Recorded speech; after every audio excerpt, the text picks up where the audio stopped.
Vivez la passion du football avec le Saint-Raphaël, créateur de réception. Ravat, rêver, réaliser.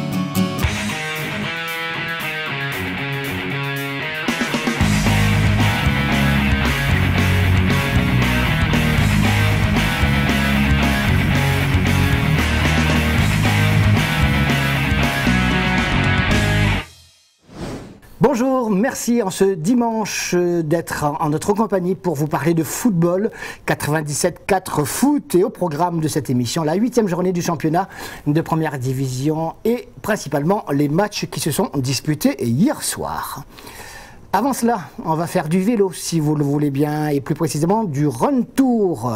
C'était il y a quelques jours et comme chaque année du reste, plusieurs centaines d'amateurs y ont participé. Alexandre Gilles pour 974 TV s'est invité à la fête.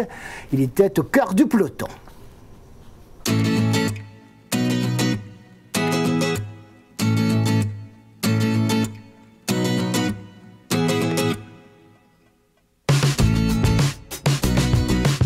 Alors, tous ces vélos, c'est simplement donc, la grande messe du vélo à La Réunion, Soréfi Réunion Cyclotour qui draine 1300 vélos et plus, 1500 quasiment, avec les aléas qui sont là et puis surtout des gens très contents d'être présents pour aller pédaler, faire la fête au vélo.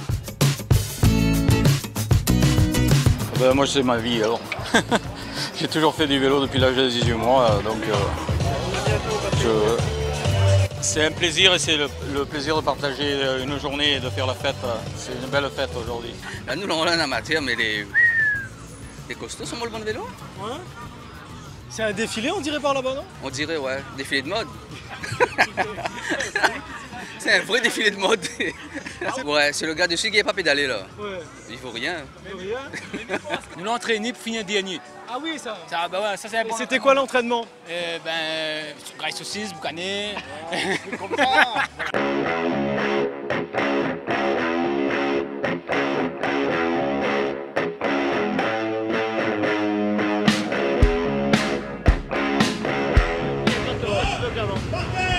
Reste.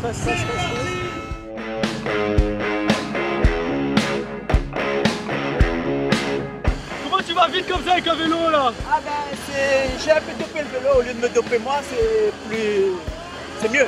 D'accord.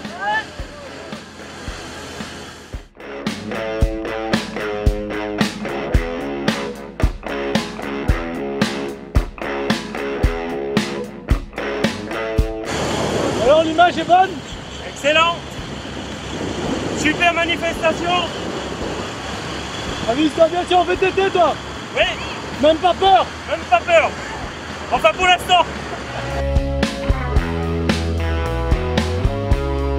C'est la première fois effectivement que je fais partie de la route et je l'emprunte. Oui. Mais c'est bien? Très bien. Voilà, très bien. Quand tu prends encadré comme ça, c'est super.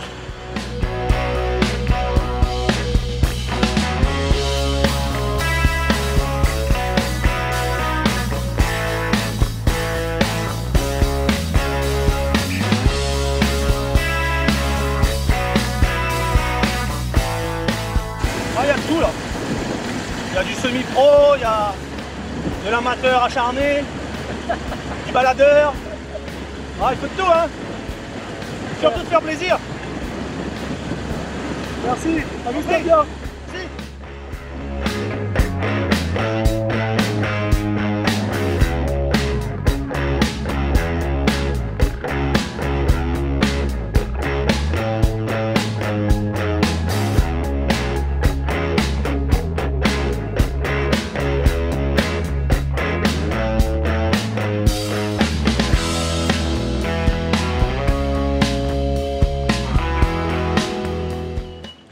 Tu profites de la vue ou quoi? Ah non, pas du tout. Là, le problème c'est ça. Il y a un gros trou devant, je l'ai pris et boum. Il n'y a plus de yeux là. Ben là maintenant, réparation. On va repartir doucement.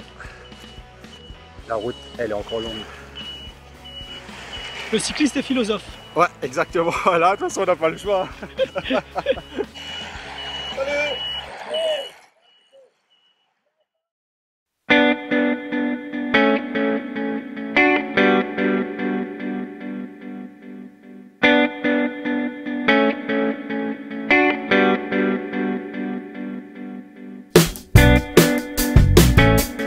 répéter que la route se partage, et que soyons enclins à utiliser le vélo à chaque fois que c'est possible pour les déplacements inférieurs à 5-6 km. Et puis bien entendu, il y a aussi le côté vélo loisir que chacun peut utiliser à chaque fois qu'il est libre.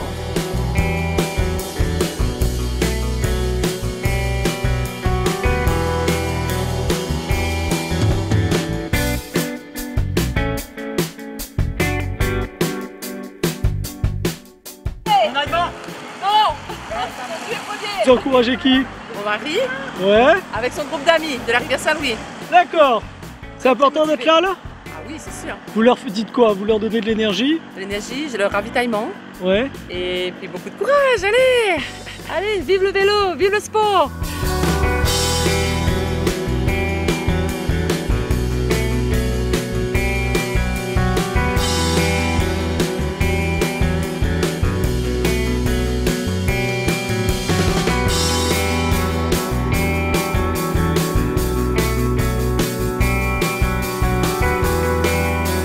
Vous avez dit quoi à votre mari?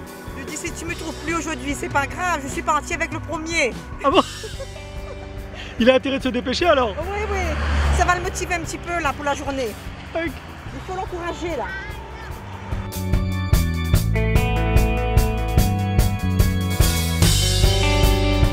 Premier? Ah, c'est pas vous? C'est moi la première. On a pu faire plaisir à nous, mais quand même une course, on va dire comme ça. Ben ouais, mais il y avait Rudy et Donovan, franchement, ils étaient vraiment costauds. Ils étaient mérites les autres places. Hein.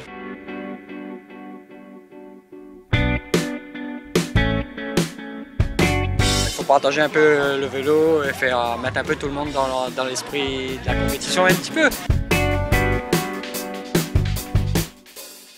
Ben, c'est ce qu'il faut, hein, c'est ce qu'il faut pour motiver un petit peu les anciens, les seniors, quoi. Comme moi.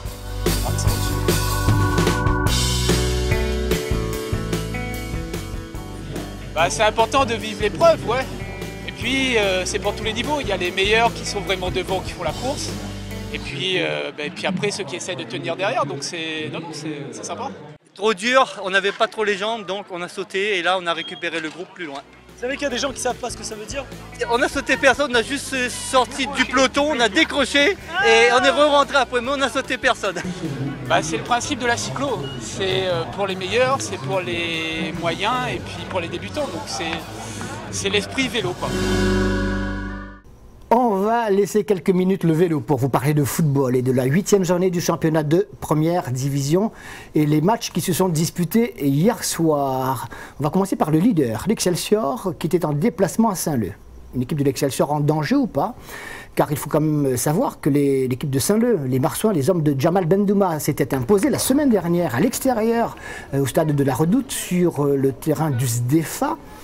Est-ce à dire pour autant que l'Excelsior était en danger? Eh bien, on va le savoir tout de suite parce que d'aucuns dira que l'Excelsior et les Marsouins ne boxent pas tout à fait dans la même catégorie. Deux équipes qui n'ont pas tout à fait le même objectif. Mais tout cela, c'est de la théorie. Marsouins de Saint-Leu, Excelsior, les meilleurs moments, c'est tout de suite. Les tribunes du stade du centre-ville de Saint-Leu étaient bien garnies pour recevoir le leader, l'équipe de l'Excelsior avec le maillot orange. Et quand on est leader, eh bien, on impose son jeu. C'est ce qu'ont fait les Saint-Joséphois dès le début de cette partie, avec une première occasion pour Eric Faro qui tarde un petit peu, sans doute pour centrer, même s'il aurait pu tenter sa chance directement. Alors 0-0, les minutes s'écoulent, Saint-Joseph a le pied sur le ballon, deux autres occasions, dont celle-ci de Jean-Michel Fontaine qui croise trop sa frappe. Et puis quelques minutes plus tard, alors qu'on est toujours dans les 20 premières minutes de cette rencontre, c'est là qu'il enlève trop sa frappe au-dessus des buts de Vinqueta Sala. 0-0. Finalement, eh bien finalement, la logique est respectée avec ce long coup franc de Kabidi joué sur la droite, Jean-Michel Fontaine qui redouble pour Roberto Alcaman et qui prend de vitesse son frère adversaire, John Alcaman, pour marquer le premier but de l'équipe de l'Excelsior. Ce n'est que justice, ce n'est que logique. Le leader mène à l'extérieur sur la pelouse saint-leusienne, 1-0. Cette domination de l'Excelsior ne va pas en rester là. On va marquer du côté Saint-Joseph un deuxième but avec une bien belle combinaison collective, là encore une fois. Et ce débordement du Momo Almadagri qui trouve le joueur le mieux démarqué. Il s'agit de Farid Azem. Il a attendu et surtout fait le bon choix pour le centre alors qu'il y avait plusieurs possibilités. Au deuxième poteau, en tout cas démarqué, seul, arrivé comme une flèche, le ballon sur la tête. Le service est parfait, regardez.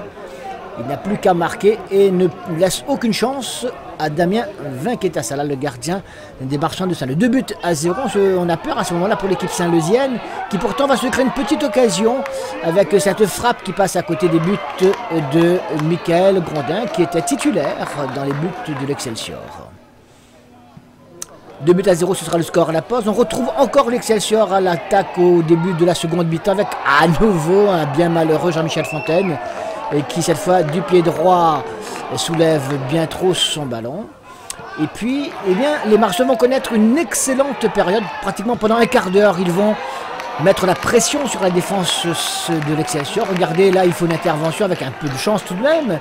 Mais ça fait partie du jeu de Michael Grondin face à l'attaquant des Marchands de Saint-Leu. Et puis, les Saint-Leusiens ont une nouvelle occasion avec cette frappe qui est renvoyée par le poteau des buts de Michael Grondin. Ce n'est pas fini, puisque les Marsouins qui ont décidé de vendre chèrement leur peau vont revenir à l'attaque, même si là, ce sont les joueurs de l'Excelsior qui auraient pu marquer un troisième but. C'est vrai, sans cette double intervention et de Vinquetasala et de John Elkaman, les deux joueurs de Saint-Leu. Je vous disais donc les Marsouins auraient pu déjà réduire le score. Par exemple ici sur cette frappe qui est détournée par Michael Grondin.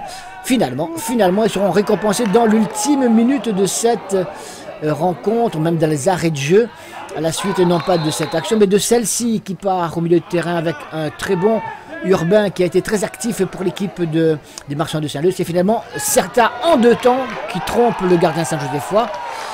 Il était temps que le match s'arrête du côté de l'Excelsior parce que on se pose la question si les Marchands n'auraient pas pu égaliser. Ils ne l'auraient peut-être pas non plus volé d'ailleurs. Score final, l'Excelsior gagne tout de même 2-1 à l'extérieur. Direction l'Est maintenant pour USB Saint-Louisienne. Les Bénédictins ont montré un beau visage la semaine dernière face à l'équipe de Bras-Fusil dans le derby de la ville de Saint-Benoît. La Saint-Louisienne de son côté s'est contentée du minimum face à la Petite Île. Petite victoire, 1-0. Et dans ce match entre Bénédictins et Saint-Louisien, il y avait aussi des points très importants en jeu. Que s'est-il passé stade Jean-Alain? Tout de vert vêtu, les visiteurs saint-louisiens face au bleu, blanc, rouge de l'USB. Et c'est David Martin qui tire le premier coup franc intéressant pour cette équipe de l'USB.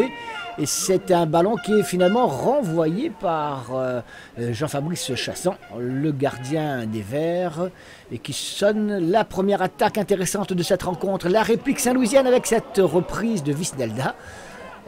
Du mollet, allez, on dirait ça du mollet comme cela. En tout cas, ça passe largement au-dessus des buts d'un gardien, Alexandre Tessé, qui va être très déterminant dans cette rencontre. Regardez, et là, il intervient encore une fois dans les pieds de l'attaquant saint-lousien. On va le revoir tout à l'heure, par exemple sur ce coup franc saint-lousien qui a la possibilité, pourquoi pas donc, de marquer le premier but de cette rencontre. Il n'en est rien grâce justement à ce ballon détourné par le goal bénédictin.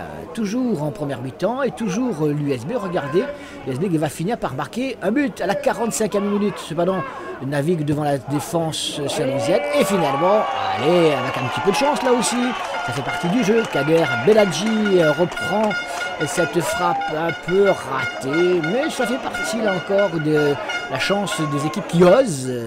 Il a osé frapper, il a donc permis à son partenaire de reprendre cette balle. Score à la mi-temps, l'USB mène par 1-0. Bien, les Saint-Louisiens vont trouver l'égalisation à la suite de ce corner en deuxième mi-temps. Et par qui? Eh bien oui, il prend le mot. Bertrand Bador sur ce coup franc, sur ce corner exactement de Anthony et Palani. C'est de la tête au deuxième poteau, tout seul. Il marque d'une superbe frappe en pleine lucarne. Saint-Louis qui aurait pu repartir avec la victoire sans ce bel arrêt du gardien bénédictin, Alexandre Tessier, qui a sauvé son équipe à plusieurs reprises. On en a sélectionné 2. Regardez, encore une sortie déterminante. Finalement, un but partout. On partage les points. Allez, tout le monde est content. D'autres rencontres se disputeront cet après-midi, toujours dans le cadre de cette 8e journée du championnat. Bien, voici un rappel des résultats et des matchs qui vous attendent cet après-midi. Mais d'abord, un rappel des résultats d'hier soir. Marsouin-Excelsior, donc victoire de l'Excelsior. On l'a vu 2-1. Match nul entre l'USB et la Saint-Louisienne. Et puis victoire à l'extérieur de la Capricorne sur le terrain de la Petite Île. 2-1. À suivre cet après-midi, Sainte-Marienne, SDFA, Stade de l'Est, Jean-Yves Voula, Jeanne d'Arc, Saint-Pauloise, le derby de l'Ouest. Et puis Saint-Pierroise qui est obligé de se racheter face à Bras-Fusil.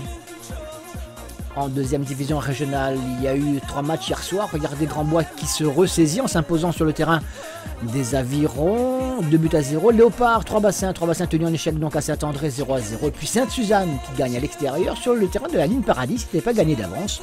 1-0. Et puis les autres matchs de cet après-midi, vous le voyez notamment le déplacement du Saint-Denis Football Club à Saint-Philippe. Il y a danger encore du côté de la capitale. On se retrouve demain soir à 21h pour vous parler encore de football. Une page beaucoup plus complète sur cette 8e journée du championnat de première division du football à La Réunion, évidemment. 21h, 97.4 foot plus. Excellent après-midi et à demain soir, 21h. Salut!